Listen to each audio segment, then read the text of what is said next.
Dylan always answered the phone on the first ring. It didn't matter if it was 6 in the morning or midnight, if he was working, driving, or half asleep. That was just who he was. Reliable. The kind of person people leaned on without even thinking about it. So when my phone lit up with his name at 11:43 p.m. on a Tuesday, I picked up before it could ring twice. Hey. For a second, all I heard was traffic in the background. Then Dylan sighed. You awake? I am now. Sorry. You never apologize unless something's wrong. A quiet laugh escaped him. You know me too well. That sentence stayed with me longer than it should have. We'd known each other for almost 4 years.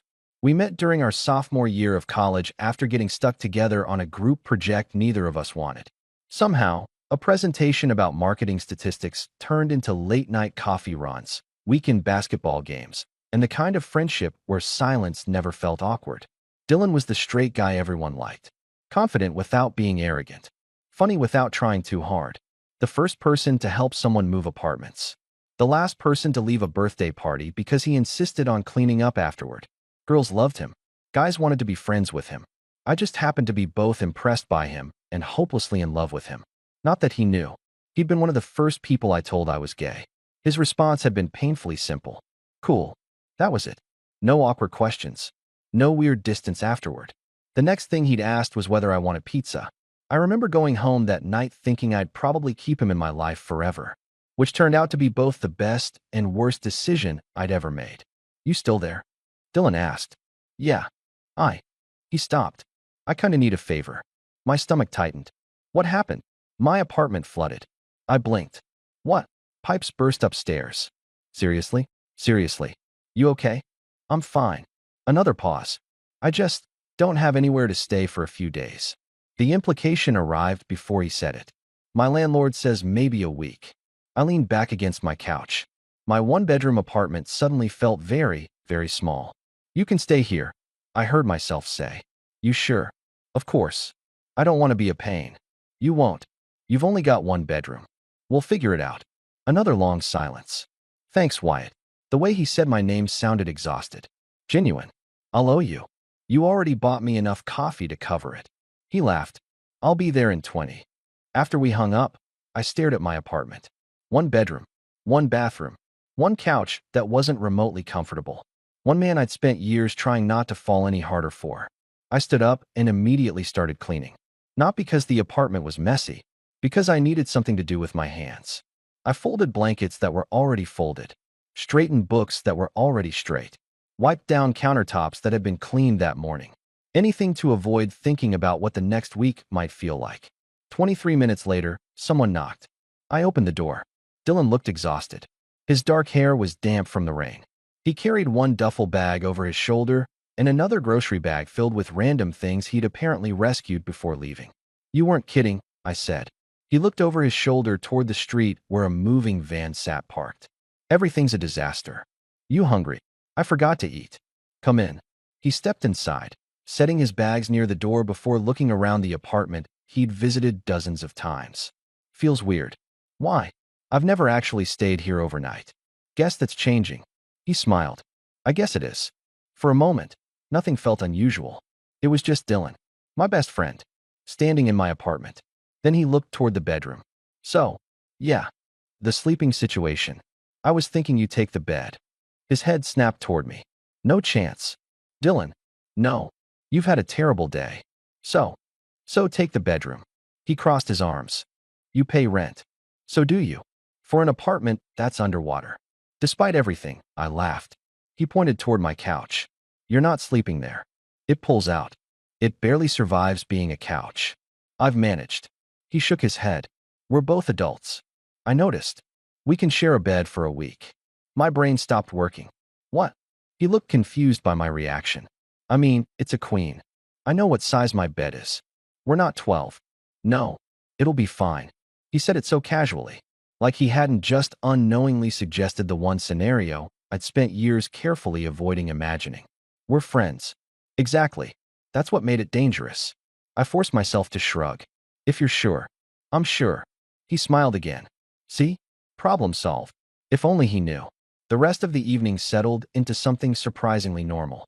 We ordered takeout. He told me the full story about the broken pipes. Apparently, the apartment above his had flooded first, and by the time anyone realized what was happening, water had already started pouring through his ceiling. My couch is probably ruined. That weird. My TV definitely is. Ouch. And my landlord keeps saying, these things happen. I laughed. That phrase has never made anyone feel better. Exactly. He pointed at me with his chopsticks. See? You get it.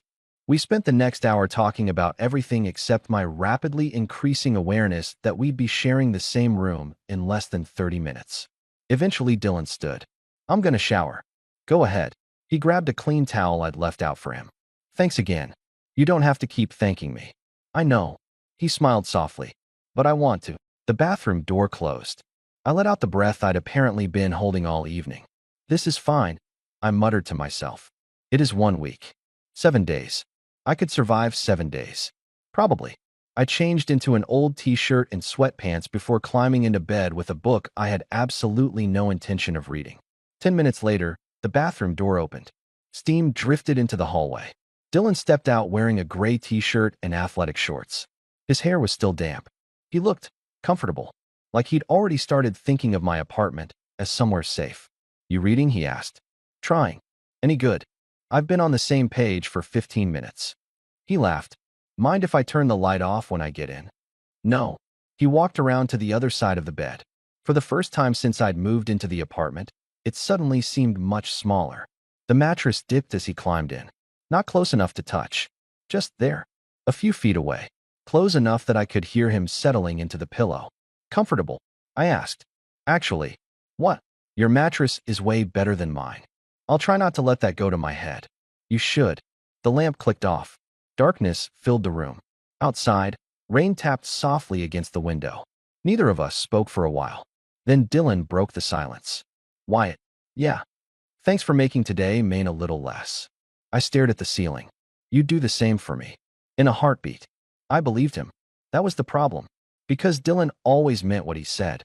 And I was starting to wonder if surviving 1 week under the same roof was going to be much harder than I'd ever imagined. I woke up before Dylan. That almost never happened. He'd always been one of those irritating people who naturally woke up early, made coffee before anyone else opened their eyes, and somehow looked fully awake within 5 minutes. This morning, though, the room was completely still. Sunlight slipped through the blinds in thin golden lines, painting soft shadows across the ceiling. For a second, I forgot he was there. Then I heard slow, even breathing. Carefully, I turned my head. Dylan was still asleep. He'd rolled onto his side sometime during the night, facing the window. One arm rested outside the blanket, and his hair was sticking up in every direction. He looked younger somehow, less like the confident guy everyone knew. More like someone who'd finally let himself relax after carrying too much stress. I looked away almost immediately. It felt too personal, too intimate. Not because anything inappropriate had happened. Nothing had. We'd stayed on opposite sides of the bed all night. But there was something strangely vulnerable about seeing your best friend asleep. Especially when you'd spent years pretending your heart didn't race every time he smiled at you. I quietly slipped out of bed, determined not to wake him. The apartment was silent except for the hum of the refrigerator. Coffee first. Always coffee. By the time I poured the second mug, I heard footsteps behind me. Morning. His voice was rough with sleep. I turned around. Dylan rubbed one hand across his face before accepting the mug I offered. You already made coffee. I know how you operate. He smiled over the rim of the cup. You really do. For a few minutes, we simply stood in the kitchen. No phones. No television. Just coffee and comfortable silence. It reminded me why being around him had always felt so effortless. We never needed constant conversation. We could spend hours together doing absolutely nothing. Around anyone else, silence felt like something that needed fixing. With Dylan, silence felt like another language. Eventually, he glanced toward the window. The rain stopped. Looks like it. I should probably go see what's left of my apartment. I'll come with you. You don't have to. I know. He studied me for a second. You've always been like this. Like what? You never let people deal with things alone. I shrugged. I don't like seeing my friends stressed. He smiled. You're a good guy, Wyatt. If only you knew. An hour later, we stood inside what used to be Dylan's apartment. The smell hit us first. Wet drywall. Damp carpet. The unmistakable scent of water damage. Wow, I muttered. Yeah. His voice was flat. The living room ceiling had partially collapsed. Boxes sat scattered across the floor where maintenance workers had moved them away from the leaking water. One worker looked up as we entered. "You Dylan?" "That's me. We managed to save most of your furniture." "Most? The couch is gone." Dylan sighed. "I figured. The bedroom got lucky. We spent nearly 3 hours sorting through everything. Books, clothes, kitchen supplies, anything that hadn't been ruined." I noticed Dylan getting quieter as the morning went on. Not frustrated, just disappointed. This apartment had been his first place after graduation. He'd painted one wall himself, built the coffee table, collected little souvenirs from every trip we'd taken with friends. Watching strangers carry damaged pieces of it outside couldn't have been easy. Around noon, he picked up a warped picture frame. Inside was a photo of 6 of us from a camping trip 2 summers earlier. The glass had cracked down the middle.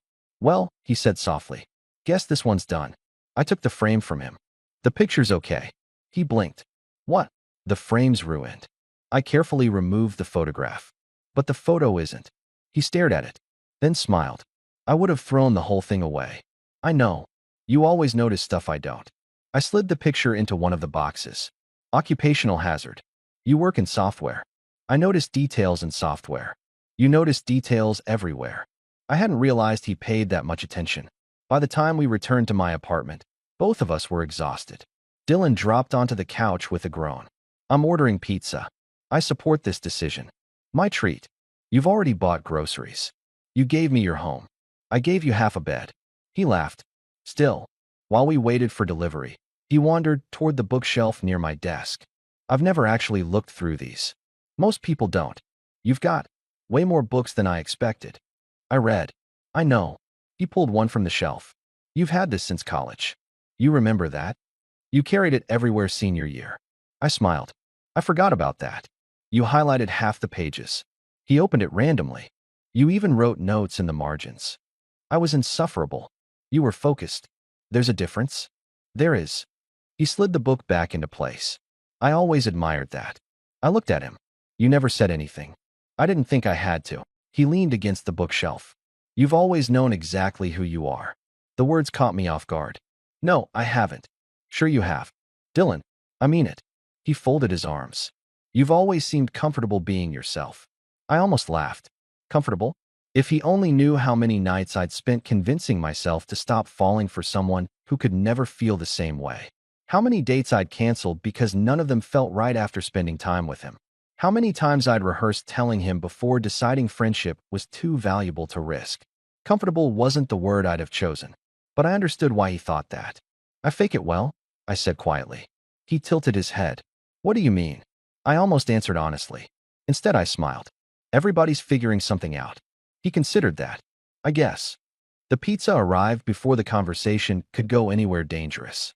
That evening, we watched an old action movie we'd both seen at least 5 times. Dylan insisted on quoting every memorable line. I complained. He ignored me. Exactly like always. By the end of the movie, he'd somehow stretched across nearly half the couch. "You know," I said, "you take up an unreasonable amount of space." "I'm 6'2". That's not an excuse." "It's absolutely an excuse." I threw a pillow at him. He caught it without looking. "Nice try. You've become insufferable." "I've always been insufferable." "Fair point." He laughed. God, I'd missed hearing him laugh this much. Normally we'd see each other once or twice a week. Dinner, basketball, coffee on Saturdays. But living together, even temporarily, meant seeing all the little moments I'd usually miss. The way he hummed while washing dishes. The way he absent-mindedly straightened crooked picture frames.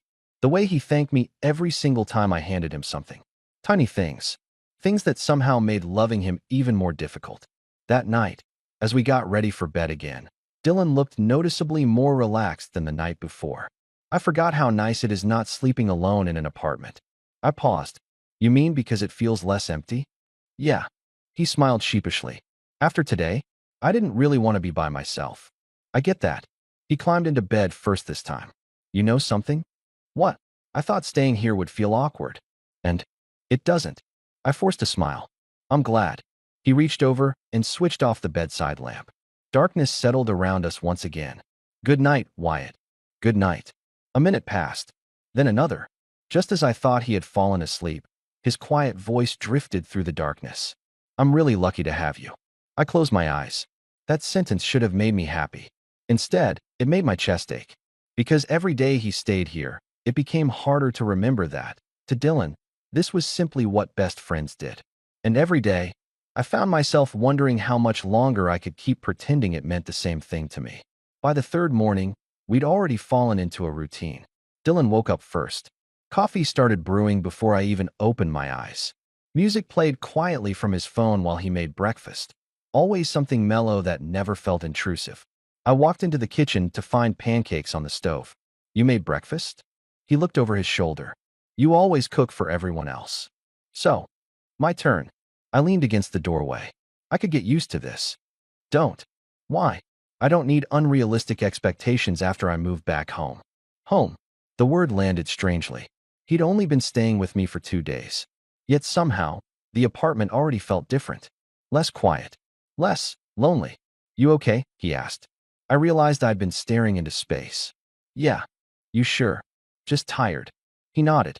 Neither of us pushed it further. After breakfast, I worked from home while Dylan spent hours dealing with insurance calls. Listening to him navigate endless customer service menus was painful. No, I'm not asking about the deductible. Pause. Yes, I understand you're reading from a script. Another pause. No, that's not what I asked.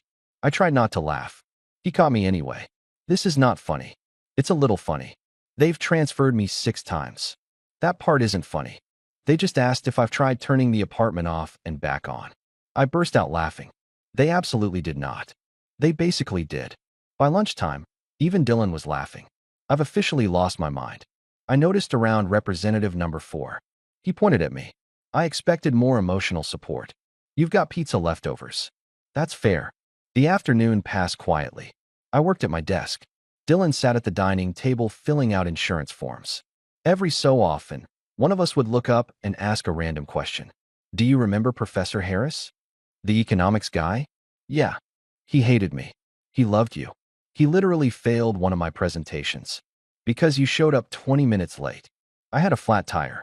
You overslept. Also true. Conversations like that had always come naturally. It was one of my favorite things about us. Hours could disappear without either of us realizing it. Around 5 o'clock, Dylan stretched and stood. I'm going for a walk. I'll come. You don't have to. I've been staring at code all day. Fair enough. The weather had completely changed. The rain was gone. The sidewalks were still damp, but the evening air felt cool and comfortable. We wandered without any real destination. Past bookstores, coffee shops, the small park we'd visited dozens of times during college. You remember this bench? Dylan asked. I smiled immediately. The debate. He laughed. I still think I was right. You absolutely weren't. We argued for 2 hours. Over whether cereal counts as soup. It doesn't. It definitely doesn't. So why were you arguing? Because you insisted it did. He grinned. You looked so confident. I was trying to annoy you. It worked. We both laughed. People passed us in both directions. Families. Couples. Students heading toward downtown. Without thinking, Dylan slowed his pace to match mine. He always did. Tiny things like that were impossible to ignore once you noticed them. He naturally walked on the traffic side of the sidewalk. Always remembered how I took my coffee. Texted me whenever he got home after we'd been out together. Not because he was trying to send signals. Because caring for people came naturally to him. That was what made moving on so difficult. His kindness looked so much like affection, even when it wasn't. As we crossed the park, Dylan suddenly stopped walking. What? He pointed toward a small basketball court. One game. You brought this on yourself. Scared. I'm older and wiser. We're the same age. I've matured. He looked horrified. I don't even know who you are anymore. 20 minutes later, I lost by 11 points. I hate you. I said between breaths. You say that every time. You cheated. I made baskets. Suspiciously. You've become dramatic. I learned from you. He laughed so hard, he nearly dropped the basketball. God, that laugh. No matter how bad my day had been, hearing him laugh always made everything feel lighter. As we walked back toward the apartment, neither of us said much. We were both tired. Comfortably so. Halfway home, Dylan broke the silence. You know? What? I haven't had this much fun in weeks. I looked over. Really? Work's been crazy. He shoved his hands into his pockets. Then the apartment happened. I'm sorry. I know. He glanced at me. But staying with you. He hesitated. Has been surprisingly peaceful. My chest tightened. I was worried I'd be in your way. You've actually made the place feel. He searched for the word. Alive. I looked away before he could see my expression. You're getting sentimental. Maybe. He smiled. Don't tell anyone. My lips are sealed. That evening, after dinner, Dylan disappeared into the bedroom while I cleaned the kitchen. A few minutes later, I heard him call my name. Wyatt. Yeah. Come here. I walked into the bedroom. He was standing beside the bookshelf I'd moved into the corner months earlier, holding a small framed photograph. I forgot this existed. I froze. It was an old picture from graduation. Just the two of us, standing shoulder to shoulder, both smiling at the camera. You kept this. I shrugged. It's a good photo. He looked at it for a long moment. I look ridiculous. You always think that. My hair was terrible. It was. He laughed. But you framed it anyway. You're one of my closest friends. He looked up. Am I? The question surprised me. You know you are. I do now. His voice had gone quieter. I don't think I say it enough. You don't have to. Maybe I should. He placed the picture back exactly where he'd found it. You've been there for every important part of my adult life. I didn't know what to say. He continued looking at the photograph. You were there when I graduated. When I got my first job. When my grandfather passed away. When I moved into that apartment. He smiled softly. I don't think I've ever really thanked you. You don't owe me anything. I know. He turned toward me. I just don't want you thinking I take you for granted. For a second, the room felt impossibly quiet. I don't. I'd hate it if you did. I won't. Our eyes met. Just for a moment. Long enough that something shifted. Not dramatically. Just enough for both of us to notice the silence had become different. Then Dylan looked away first. So, he cleared his throat. Movie? The moment dissolved almost instantly. Yeah. Your choice this time. Bad decision. I trust you. If only he knew how dangerous those words felt. Later that night, after another movie and another hour of talking about absolutely nothing, we climbed into bed. The lights went out. Neither of us spoke. A few minutes passed. Then Dylan's voice emerged from the darkness. Wyatt. Yeah. If I start getting on your nerves, you'll be the first to know. He laughed quietly. I mean it. So do I. Another pause. I don't want you pretending everything's okay just because I'm here. I frowned into the darkness. Why would I do that? Because you do that. What? You put everyone else first. The words caught me completely off guard. You always have. I stayed silent. You never ask for anything. He continued. You always make sure everyone else is comfortable. I didn't realize you noticed. I noticed more than you think. My heart began beating a little faster. I guess I hide it badly. No. His voice was calm. You hide it really well. A long silence settled between us. Then, quietly, he added, I just know you. I lay awake for a long time after that. Because for the first time in years, I found myself wondering if maybe I wasn't the only one who noticed the little things. The next morning started with a knock. Not on the front door. On my bedroom door. I opened one eye. Dylan, you awake? Barely. The coffee's ready. I looked toward the clock. 7:08. You're a terrible person. I made cinnamon rolls. I sat up immediately. You should have led with that. He laughed from the hallway. I knew that would work. 5 minutes later, I walked into the kitchen to find 2 mugs waiting on the counter and a tray of warm cinnamon rolls he'd apparently picked up from the bakery down the street. You left the apartment? You were asleep. You could have woken me. I was trying to do something nice. I accepted one of the mugs. You succeeded. He looked strangely pleased with himself. I know. You sound proud. I am. I shook my head. You're impossible. So I've been told. For the rest of the morning, everything felt easy. Too easy. By now, we'd settled into each other's routines without thinking. He automatically handed me my coffee before making his own. I instinctively opened windows because he liked fresh air in the morning. Neither of us asked before doing dishes if the other had cooked. Little habits. The kind people usually developed after living together for months. Not 4 days. Around noon, Dylan received another call from his landlord. I watched his expression change as he listened. Oh, pause. Seriously? Another pause. Okay. He hung up. Good news. Mostly. He rubbed the back of his neck. They found more water damage. My heart sank. That's not the good part. They're moving me into another unit once it's ready. When they're saying, he checked the email they'd sent. Probably another week. Silence. He looked at me carefully. I can stay in a hotel. Dylan, I'm serious. No, I've already been here 4 nights. And I don't want to overstay. You aren't. He hesitated. You'd tell me if I was. I absolutely would. He studied my face for several seconds. You mean that? I do. Something softened in his expression. Okay. He smiled. 1 more week. I smiled back. Inside, I wasn't sure whether I should feel relieved or terrified. Because another week meant 14 days of pretending my heart wasn't becoming more attached every time he smiled across the breakfast table. That afternoon, one of our college friends texted both of us. Jake, trivia night tonight? Everyone's coming. Dylan looked over from the couch. You want to go? I nodded. Sure. Good. He tossed me my jacket. I've been hiding in this apartment too long. The bar was already crowded when we arrived. Jake spotted us immediately. There they are. He wrapped Dylan in a quick hug before turning to me. Wyatt, good to see you.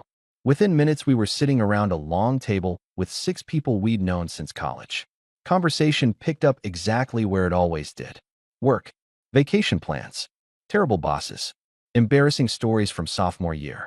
Halfway through the evening, someone asked Dylan the question I knew was coming. So, Jake leaned back in his chair. How's apartment life with Wyatt? I nearly choked on my drink. Dylan answered before I could. It's actually been great. Jake grinned. No fights yet. Nope. Who leaves dishes in the sink? We both clean. Who hogs the bathroom? Dylan, I answered immediately. I take normal-length showers. You absolutely don't. They're efficient. They're 25 minutes. They're therapeutic. The table laughed. Jake pointed between us. You two sound like an old married couple. For a split second, nobody spoke. Then Dylan laughed. So I've been told. Conversation moved on. Mine didn't. Old married couple. The words echoed in my head much longer than they should have. Later, while everyone else argued over the final trivia question, I stepped outside for fresh air. The evening was cool. The street buzzed with Friday night traffic. A minute later, the door opened behind me. Dylan walked out. There you are. I needed air. He leaned against the railing beside me. Everything okay? Yeah. You got quiet. I was thinking. About. I shrugged. Nothing important. He didn't answer immediately. Instead, he looked down the street. You know? What? I've missed this. What? Just. He gestured vaguely toward the city. Being out together. I smiled. We literally see each other every week. I know. But usually somebody's busy. True. This week. He looked thoughtful. I've actually gotten to spend time with my best friend. Best friend. The words were warm. Honest. Completely innocent. And somehow they hurt anyway. I've missed it too, I admitted. He smiled. We should have done this more. We can. I know. He looked over at me. I'm realizing how much of life I've been rushing through. What brought that on? The apartment. He shrugged. Losing your place for a while makes you think. About what? He was quiet for several seconds. About what's actually important. I waited. My furniture? He laughed. Replaceable. My TV. I'll survive. My couch. You hated that couch. I really did. His smile faded into something softer. But people. He looked at me. People aren't replaceable. Neither of us spoke. Traffic continued moving behind us. Someone laughed inside the bar. The city carried on around us. I've been lucky, Dylan said quietly. How? I've always had good people. He smiled. You especially. I looked away before my expression betrayed me. I don't think I say that enough. You don't have to. I want to. He rested his forearms on the railing. I think I've spent a lot of time assuming people know how much they mean to me. Most of them probably do. I hope so. Another silence settled between us. Comfortable, but heavier than usual. Then Jake opened the bar door. There you idiots are. He looked between us. We need you for the tiebreaker. Dylan laughed. Coming. As we followed him back inside, Dylan slowed just enough to walk beside me. You okay? Yeah. You sure? I nodded. I'm sure. It wasn't a lie. I was okay. I just wasn't prepared for how dangerous simple conversations were becoming. Because every day Dylan stayed in my apartment, he seemed more willing to tell me how much our friendship meant to him. And every time he did, it became a little harder to convince myself that friendship was all I wanted anymore. Saturday morning felt almost normal. That realization hit me while I was standing in the kitchen making coffee. Not normal because Dylan was staying with me. Normal because I'd stopped thinking about it. His shoes sat by the front door. His jacket hung beside mine. One cabinet now held the cereal he'd bought 2 days earlier. Without realizing it, we'd quietly divided the apartment between us. Not intentionally. It had just happened. I heard the bedroom door open. Morning. He looked far more awake than any human being had a right to. "You're smiling," I said. "I slept great." "Rude." He laughed. "You look offended." "I am." "You'll survive." "I'll consider it." He reached for a mug before I could hand it to him. Progress. We no longer asked where anything was. He already knew. "So," he said, "I have a mission today." "Oh, I need clothes." "You own clothes." "I own wet clothes." "Good point." "You feel like going shopping?" I groaned dramatically. I knew there'd be a catch. "Come on." "I hate shopping." "You hate waiting outside fitting rooms." "Exactly. I'm not buying jeans." "You promise?" "I need basics." "I'll allow it." An hour later, we were walking through the mall. I couldn't remember the last time we'd done something this ordinary. College had been full of spontaneous afternoons like this. Then work happened. Adult schedules. Busy calendars. Life. "You know," Dylan said while examining a rack of t-shirts, "I forgot how much free time we used to have. We wasted most of it." "I wouldn't call it wasted." "No. We once spent 3 hours ranking fast food fries." I smiled. "We took it very seriously." "As we should have." He grabbed 2 shirts. "Opinion." "The blue one." "You answered too quickly." "Because it's obvious. You always have opinions. You ask for them." "Fair." He disappeared into the fitting room. A minute later, his voice drifted over the door. "Wyatt." "What?" "Be honest." "When am I not? Does this make me look older?" "I can't see you." The curtain opened halfway. He stepped out wearing a dark blue shirt. "Well," I looked up. The color suited him. Really suited him. "It looks good." "Just good." "Very good."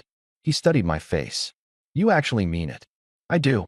He looked back, toward the mirror. "Huh. What?" "I almost didn't grab this one." "You should. I trust your judgment." He bought the blue shirt. On the way back to the apartment, we stopped at a small cafe. Not because either of us was hungry. Because neither of us seemed eager to end the afternoon. Dylan stirred his coffee absent-mindedly. "Can I ask you something?" "You just did." "You know what I mean." "I do." He smiled. "Have you ever thought about moving?" I frowned. "Out of the apartment?" "Yeah. I like it there." "I know. But, eventually." I shrugged. "Maybe someday." "You'd want a house?" "I don't know." "What about you?" He looked out the window. "I used to think I had everything planned. And now? Now I'm not sure." "What changed?" He smiled to himself. "I think I got too focused on checking boxes. Job. Apartment. Promotion. Exactly. And somewhere along the way." He hesitated. I stopped paying attention to whether I actually liked my life. That surprised me. "You seem happy." "I am." He nodded slowly. "But happy and fulfilled aren't always the same thing." I leaned back. "That's unusually philosophical. Maybe living out of a duffel bag changes a person." "Maybe." He laughed. "Or maybe I'm just getting old." "At 27? We're ancient." "I'll notify the retirement community." He smiled again. There it was. That easy smile that had somehow become my favorite sight in the world. On the walk home, we passed a street musician playing acoustic guitar. A small crowd had gathered. Dylan slowed. "You want to stop?" For a minute. We stood there listening. The musician wasn't famous. Probably never would be. But there was something peaceful about watching people pause in the middle of a busy afternoon just to listen. Without thinking, Dylan stepped a little closer so another group could pass behind us. Our shoulders brushed for barely a second. Neither of us reacted. There was no reason to. Except, for some reason, I noticed he didn't move away afterward. Not enough to touch. Just close enough that if either of us shifted half an inch, our arms would meet again. I told myself I was imagining it. Then an older woman squeezed through the crowd and smiled warmly at us. "You boys make a lovely pair." She kept walking before either of us could respond. I felt my entire body freeze.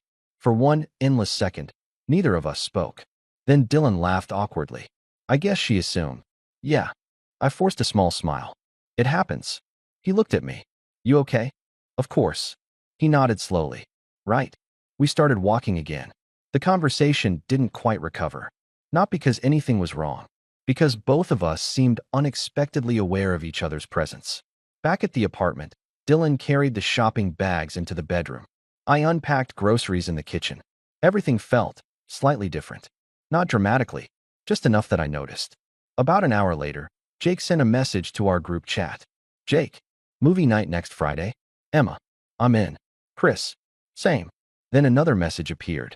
Jake, Dylan, will you still be camping at Wyatt's place? Before Dylan could answer, Jake sent another. Honestly, I should have seen this coming years ago. I frowned. What does that mean? Dylan looked up from his phone. I pointed at the message. He read it, then rolled his eyes. Oh, what? He used to joke that we'd end up living together someday. I blinked. He did. Yeah. Why? Dylan smiled. He said we already acted like roommates. My stomach tightened. I don't remember that. He said it all the time. He laughed quietly. I think his exact words were. He paused, trying to remember. You two spend more time together than most married couples. There was that phrase again. Married couples. Old married couple. A lovely pair. 3 times in less than 24 hours. Funny. Harmless. Completely innocent. So why did it suddenly feel like the universe was trying to tell me something I had spent years refusing to even imagine? That evening, after dinner, Dylan disappeared onto the balcony with his phone. I stayed inside, giving him privacy. 20 minutes later, he came back looking thoughtful. Everything okay? I asked. He nodded. Yeah. You seem distracted. I talked to my mom. How is she? Good. He smiled faintly. She asked how you were. Me? I told her you were saving my life. I laughed. That's dramatic. I know. He leaned against the counter. She said. He hesitated. That she's glad I have someone like you. I looked down at my mug. What did you say? I told her she's right. His answer was simple. Immediate. Without hesitation. And somehow, it stayed with me long after we'd gone to bed. Because more and more, I was beginning to wonder whether this week was changing Dylan too. I just had no idea in what way. Saturday morning felt almost normal. That realization hit me while I was standing in the kitchen making coffee. Not normal because Dylan was staying with me. Normal because I'd stopped thinking about it. His shoes sat by the front door. His jacket hung beside mine. One cabinet now held the cereal he'd bought 2 days earlier. Without realizing it, we'd quietly divided the apartment between us. Not intentionally. It had just happened. I heard the bedroom door open. Morning. He looked far more awake than any human being had a right to. You're smiling, I said. I slept great. Rude. He laughed. You look offended. I am. You'll survive. I'll consider it. He reached for a mug before I could hand it to him. Progress. We no longer asked where anything was. He already knew. So he said, I have a mission today. Oh, I need clothes. You own clothes. I own wet clothes. Good point. You feel like going shopping? I groaned dramatically. I knew there'd be a catch. Come on. I hate shopping. You hate waiting outside fitting rooms. Exactly. I'm not buying jeans. You promise? I need basics. I'll allow it. An hour later, we were walking through the mall. I couldn't remember the last time we'd done something this ordinary. College had been full of spontaneous afternoons like this. Then work happened. Adult schedules. Busy calendars. Life. You know, Dylan said while examining a rack of t-shirts. I forgot how much free time we used to have. We wasted most of it. I wouldn't call it wasted. No. We once spent 3 hours ranking fast food fries. I smiled. We took it very seriously. As we should have. He grabbed 2 shirts. Opinion. The blue one. You answered too quickly. Because it's obvious. You always have opinions. You ask for them. Fair. He disappeared into the fitting room. A minute later, his voice drifted over the door. Wyatt. What? Be honest. When am I not? Does this make me look older? I can't see you. The curtain opened halfway. He stepped out wearing a dark blue shirt. Well, I looked up. The color suited him. Really suited him. It looks good. Just good. Very good. He studied my face. You actually mean it. I do. He looked back toward the mirror. Huh. What? I almost didn't grab this one. You should. I trust your judgment. He bought the blue shirt. On the way back to the apartment, we stopped at a small cafe. Not because either of us was hungry. Because neither of us seemed eager to end the afternoon. Dylan stirred his coffee absent-mindedly. Can I ask you something? You just did. You know what I mean. I do.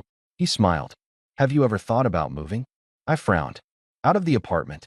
Yeah, I like it there. I know. But, eventually. I shrugged. Maybe someday.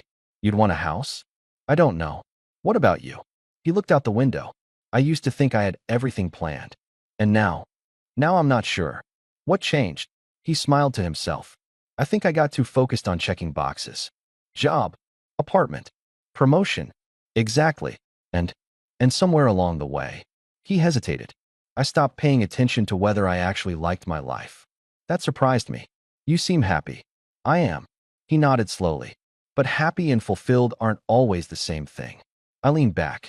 That's unusually philosophical. Maybe living out of a duffel bag changes a person. Maybe. He laughed. Or maybe I'm just getting old. At 27? We're ancient. I'll notify the retirement community. He smiled again. There it was. That easy smile that had somehow become my favorite sight in the world. On the walk home, we passed a street musician playing acoustic guitar. A small crowd had gathered. Dylan slowed. You want to stop? For a minute. We stood there listening. The musician wasn't famous. Probably never would be. But there was something peaceful about watching people pause in the middle of a busy afternoon just to listen. Without thinking, Dylan stepped a little closer so another group could pass behind us. Our shoulders brushed for barely a second. Neither of us reacted. There was no reason to. Except, for some reason, I noticed he didn't move away afterward. Not enough to touch. Just close enough that if either of us shifted half an inch, our arms would meet again. I told myself I was imagining it. Then an older woman squeezed through the crowd and smiled warmly at us. You boys make a lovely pair. She kept walking before either of us could respond. I felt my entire body freeze. For one endless second, neither of us spoke. Then Dylan laughed awkwardly. I guess she assumed. Yeah. I forced a small smile. It happens. He looked at me. You okay? Of course. He nodded slowly. Right. We started walking again. The conversation didn't quite recover. Not because anything was wrong. Because both of us seemed unexpectedly aware of each other's presence. Back at the apartment, Dylan carried the shopping bags into the bedroom. I unpacked groceries in the kitchen. Everything felt slightly different. Not dramatically, just enough that I noticed. About an hour later, Jake sent a message to our group chat. Jake, movie night next Friday? Emma, I'm in. Chris, same. Then another message appeared. Jake, Dylan, will you still be camping at Wyatt's place? Before Dylan could answer, Jake sent another. Honestly, I should have seen this coming years ago. I frowned. What does that mean? Dylan looked up from his phone. I pointed at the message. He read it, then rolled his eyes. Oh, what? He used to joke that we'd end up living together someday. I blinked. He did. Yeah. Why? Dylan smiled. He said we already acted like roommates. My stomach tightened. I don't remember that. He said it all the time. He laughed quietly. I think his exact words were. He paused, trying to remember. You two spend more time together than most married couples. There was that phrase again. Married couples. Old married couple. A lovely pair. 3 times in less than 24 hours. Funny. Harmless. Completely innocent. So why did it suddenly feel like the universe was trying to tell me something I had spent years refusing to even imagine? That evening, after dinner, Dylan disappeared onto the balcony with his phone. I stayed inside, giving him privacy. 20 minutes later, he came back looking thoughtful. Everything okay?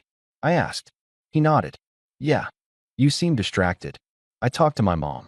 How is she? Good. He smiled faintly. She asked how you were. Me? I told her you were saving my life. I laughed. That's dramatic. I know. He leaned against the counter. She said. He hesitated. That she's glad I have someone like you. I looked down at my mug. What did you say? I told her she's right. His answer was simple. Immediate. Without hesitation. And somehow, it stayed with me long after we'd gone to bed. Because more and more, I was beginning to wonder whether this week was changing Dylan too. I just had no idea in what way. Monday arrived faster than either of us expected. The apartment felt strangely quiet, even though nothing had changed yet. Dylan's duffel bag still sat beside the bedroom wall. His coffee mug was still next to mine in the sink. His shoes were still by the front door. But we both knew this was probably his last full day staying with me. His landlord had called the night before. The replacement apartment would be ready the following afternoon. I tried not to think about it. Instead, I focused on work. Emails. Meetings. Anything that kept my mind busy. Around lunchtime, Dylan knocked lightly on the office door. You got a minute? I looked up from my laptop. Sure. He stepped inside holding 2 sandwiches. I figured we'd eat on the balcony. 5 minutes later, we were sitting outside, overlooking the street below. Neither of us spoke much. Not because anything was wrong, because both of us seemed to be thinking about tomorrow. Finally, Dylan broke the silence. I've been trying to figure something out. What? He looked down at his hands. I don't really know how to explain it. You don't have to rush. He nodded. When my apartment flooded, I thought the worst part would be losing my place. He smiled faintly. It wasn't. What was? I realized how much of my life I'd been living on autopilot. He looked at me. And then I came here. I stayed quiet. I expected this to feel temporary. It did at first. But after a couple of days, he laughed softly. It started feeling like home. My heart skipped. Dylan, no, let me finish. He took a slow breath. I kept asking myself why. Why sharing breakfast every morning suddenly became my favorite part of the day. Why I didn't want to leave the apartment even after my insurance calls were done. Why grocery shopping somehow became fun. He smiled to himself. It wasn't because of the apartment. His eyes finally met mine. It was because of you. The world seemed to become very still. I've spent the last few days wondering why being around you feels different now. He laughed nervously. Then yesterday my mom asked me something. What? She asked if I'd ever considered that maybe the person I felt safest with wasn't just my best friend. I couldn't find my voice. I told her she was crazy. He smiled. Then I spent all night thinking about it. A long silence followed. I don't know what any of this means. He admitted it without embarrassment. I've never questioned anything before. I've dated women. I cared about them. He looked down again. But I've never missed anyone the way I already missed this week ending. His voice had become quieter. And I've never looked forward to waking up beside someone just because I wanted to hear them say good morning. My chest tightened so much it almost hurt. He looked terrified now. I know this might change everything. I know I might be completely confused. But I couldn't leave tomorrow without telling you. His next words came almost as a whisper. I think I'm falling for you. For several seconds, I couldn't speak. Years. I'd spent years imagining what I might say if this impossible moment ever happened. Now every prepared sentence had disappeared. I laughed once, mostly because I was overwhelmed. You know, I finally managed. I've been in love with you for almost 4 years. Dylan stared at me. What? I never told you. You never. He blinked several times. Wyatt, I figured you were straight. I figured telling you would only make things harder. His mouth opened, closed again. You've carried that by yourself? I nodded. For a long time. He looked equal parts shocked and guilty. I'm sorry. Don't be. You didn't do anything wrong. I wish I'd known. I don't. He frowned. Why? Because I never wanted you to feel pressured. He looked at me for a long moment. Then he smiled. You idiot. I've been called worse. So have I. We both laughed. The tension finally broke. Not because every question had been answered, because neither of us had to hide anymore. I don't know what happens next, Dylan admitted. I don't either. I've got a lot to figure out. You do. But, he smiled. Would it be okay if we figured it out together? I didn't answer immediately. Instead, I stood up, walked the few steps between us, and wrapped him in a hug. Nothing dramatic. Nothing rushed. Just 2 people who had spent years meaning more to each other than either of them had understood. After a few seconds, he quietly laughed. I'm guessing that's a yes. It's definitely a yes. The next afternoon, his apartment was finally ready. We unpacked boxes together, hung the same graduation photo on a shelf, placed the rescued picture from the camping trip beside it. When everything was finished, Dylan looked around his new living room. It feels weird. Different. He smiled. It doesn't really feel like I'm leaving. I looked at him. You're not. He walked over. Without hesitation this time, he took my hand. I meant what I said yesterday. So did I. We'll take this slowly. We should. I want to do it right. I smiled. I've waited 4 years. I can wait a little longer. He laughed. I don't want to make you wait. You won't. Months later, our friends would tell us they'd seen it coming long before we had. Jake claimed he'd been right since college. Emma insisted she'd been waiting for us to notice. Even Dylan's mom only smiled and said, it's about time. Maybe they had all seen something we couldn't. Or maybe the best relationships don't begin with grand confessions.